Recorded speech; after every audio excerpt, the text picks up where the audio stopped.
మాణిక్యరావు గారు, రవిచంద్ర రెడ్డి గారు కొన్ని పాయింట్స్ రేజ్ చేశారు.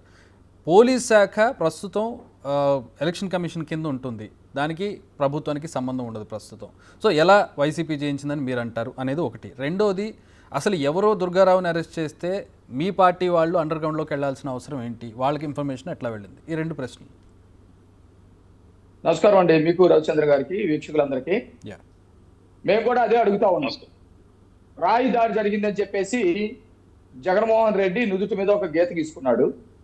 ఈ దాడి చంద్రబాబు, వినండి, మీరు మాట్లాడింది విన్నాం కదా. ఒక గీత గీసుకున్నాడు. ఆ గీత గీసుకొని నా మీద నన్ను అత్యాయత్నం చేయటానికి, నన్ను హతమార్చటానికి, నన్ను లేపేయటానికి, నన్ను చంపటానికి చంద్రబాబు నాయుడే చేయించాడు, కూటమి నాయకులే చేయించారు. నేను అడ్డుగా ఉన్నాను. ప్రజాదరణ వస్తున్నటువంటి ప్రజాదరణ చూసి ఇదంతా కూడా చేస్తున్నారని సాక్షాత్తు ముఖ్యమంత్రి ఎట్లా మాట్లాడతాడు? ముఖ్యమంత్రి ఇప్పుడు ఎలక్షన్ కమిషన్ ఆధీనంలో పరిపాలన ఉన్నప్పటికీ కూడా ముఖ్యమంత్రిగా జగన్మోహన్ రెడ్డి ఉన్నాడు కదా, ఆపధర్మ ముఖ్యమంత్రిగా. మరి ఆ రోజు వివేకానంద రెడ్డిని చంపినప్పుడు దాదాపు 30 రోజులు సేమ్ ఇట్లాగే ఎలక్షన్ కోడ్ లోనే ఉంది.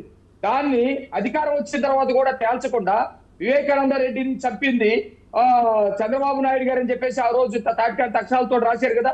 ఈ రోజు కూడా సాక్షిలో తెల్లవారేసరికి నన్ను హతమార్చడానికి చేసినటువంటి కుట్రలు, నన్ను చంపడానికి ప్రయత్నం చేస్తున్నారు, ప్రజాదరణను ఎవడు ఆపలేడు అని చెప్పేసి ఎందుకు రాశారని చెప్పేసి మేము అడుగుతా ఉన్నాం.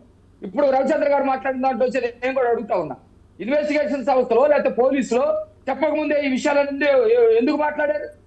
వాళ్ళు పోలీసులు ఎంక్వైరీ చేయకుండానే ఎందుకు ప్లే కార్డులు తీసుకొని చంద్రబాబు నాయుడు గారి మీద పెట్టారు? ఈ రోజు చిన్న పిల్లలు, మైనార్టీ తీరని పిల్లల్ని తీసుకొచ్చి వాళ్ళని చిత్రహింసలు చేసి వాళ్ళని భయపెట్టించి మీకు కావాల్సినటువంటి పేర్లు లాక్కొని దుర్గారావుని ఎందుకు అరెస్ట్ చేశారు? పోలీసులు ఏమన్నా చెప్పారా? పోలీసులు ఏమన్నా పలానోళ్ళు చేశారని చెప్పేసి మాట్లాడారా? మరి ఎందుకు చేపిస్తా ఉన్నారు? ఇది మొత్తం కూడా ఒక పెద్ద డ్రామా. ప్రజాదరణ కోల్పోతున్నారన్న సంగతి తెలిసి డబ్బులు పెట్టి 350 రూపాయలు మందు బాటిని ఇచ్చి తీసుకొచ్చినా కూడా వాళ్ళు నిలబడతలేదని, తీసుకొచ్చిన 5 నిమిషాల్లోనే వెనక్కి తిరిగి వెళ్ళిపోతా ఉన్నారని, ప్రజాదరణ ఉండటం లేదు, ఇక ఎట్టి పరిస్థితుల్లో కూడా ఏదో ఒక డ్రామా చేయాలని గతంలో చేసినటువంటి డ్రామానే ఒక ఆయుధాన్ని మాత్రం మార్చేసి రిపీటెడ్ గా డ్రామాలు చేస్తా ఉన్నారు. ఈ డ్రామాల్ని ప్రజలు గమనిస్తా ఉన్నారు.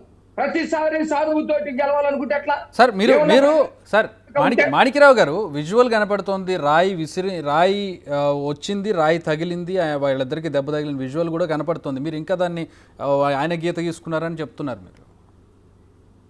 మీరు ఆ రాయి ఇప్పుడు మీరు చూపించే విజువల్ రాయి ఎక్కడి వరకు వెళ్ళిందండి?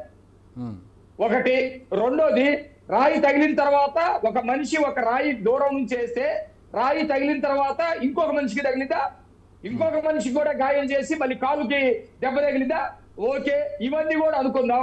ఇవన్నీ కూడా అయిన తర్వాత ఆ రాయిని వాళ్ళ దగ్గర పడింది కదా కింద. ఆ పడ్డ రాయిని పోలీసులకి ఎందుకు అప్పచెప్పలేదు? పోలీసులు ఎక్కడో వేరే చోట రాళ్ళు ఉండే అని చెప్పేసి కొన్ని 100 రాళ్ళని సేకరించాం, వేసినటువంటి వాడు వచ్చి మాత్రమే ఈ రాయిని చూసి గుర్తుపట్టాలని ఎందుకు మాట్లాడారు? 2 లక్షల రూపాయలు కేటాయిస్తున్నామని ఎందుకు మాట్లాడారు? ఆ మాట మాట్లాడిన ఒక 5-6 గంటలు కాకముందే పిల్లల మొత్తాన్ని ఎందుకు తీసుకెళ్లారు? మీరు 200 వాళ్ళే సాక్ష్యం చెప్పారు కదా,